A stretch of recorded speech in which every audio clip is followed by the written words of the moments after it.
ঈদের সালামি চাওয়া লোকদের দাদা ভিক্ষুক, তাদের দাদার দাদাও ভিক্ষুক। খোঁজ করলে জানা যাবে তাদের 14 গোষ্ঠীর সবাই একসময় ভিক্ষাই করত। আর সেই ভিক্ষুক বংশে জন্ম নিয়ে এখন ঈদ আসলেই সালামি চাওয়ার মাধ্যমে ভিক্ষা পেশাকে বেছে নেয় এইসব ভিক্ষুকরা। এদের মধ্যে বেশিরভাগই থাকে জুনিয়র ভাই ব্রাদার।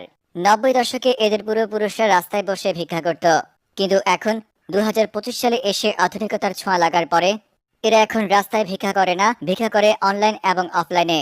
বছরের অন্য সময় তারা ট্রিট চাওয়ার মাধ্যমে ভিক্ষা করে, কিন্তু ঈদ আসলেই এদের ব্যবসা জমে রমরমা। কেননা ঈদ আসলেই এরা অফলাইন এবং অনলাইনে, রাস্তায় কিংবা দোকানে সিনিয়র জুনিয়র যাকে দেখে তার কাছে সালামি চাওয়ার মাধ্যমে ভিক্ষা করে বসে। এরা এমনভাবে সালামি চাইবে যে এদের সালামি চাওয়ার ধরন দেখে মনে হবে সালামিটা এদের বাপদাদার সম্পদ, এরা আমাদের কাছে সালামি রেখে গেছে, এখন জোর করে সেই সালামি নিতে আসছে। এছাড়াও কিছু কিছু জুনিয়র তো এমনও আছে যারা সালামি না দিলে হুমকি ধুমকি দিয়ে বসে। আপনার ফ্রেন্ড লিস্টের এমন সালামি ছাওয়া ভিক্ষুকদের মেনশন দিতে ভুলবেন না। এইসব সালামি ছাওয়া ভিক্ষুকদের নিয়ে বিস্তারিত দেখুন।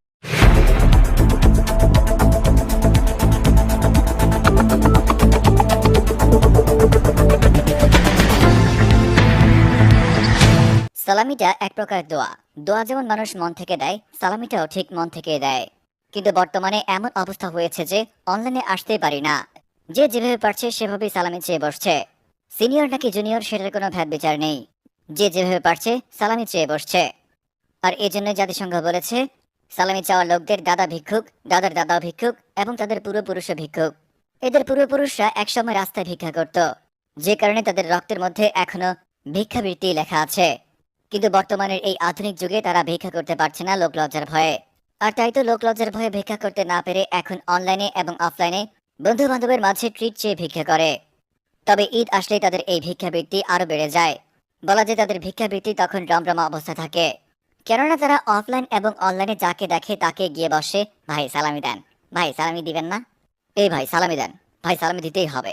তারা এমনভাবে সালামি চায় যেন আমি মোহাম্মদপুরে আছি, তারা আমাকে ঠেক দিয়ে সালামি নিয়ে যাচ্ছে।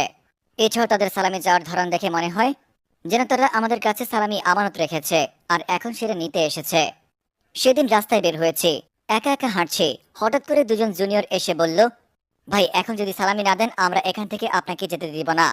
কতক্ষণ অবাক হয়ে তাদের দিকে তাকিয়ে আছি, এরা কি আসলে সালামি চাইলো নাকি চিন্তাই করতে আসলো, তা নিয়ে কতক্ষণ কনফিউজ ছিলাম।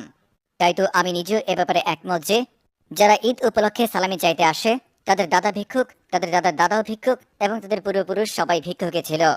আপনারা যদি আমার কথায় একমত থাকেন তাহলে আপনাদের নিউজ ফিডে এই ভিডিওটি শেয়ার দিয়ে রাখেন, যেন আপনার সেই জুনিয়র লজ্জায় আপনার কাছে ভিক্ষা চাইতে না আসে, সালামি চাইতে না আসে।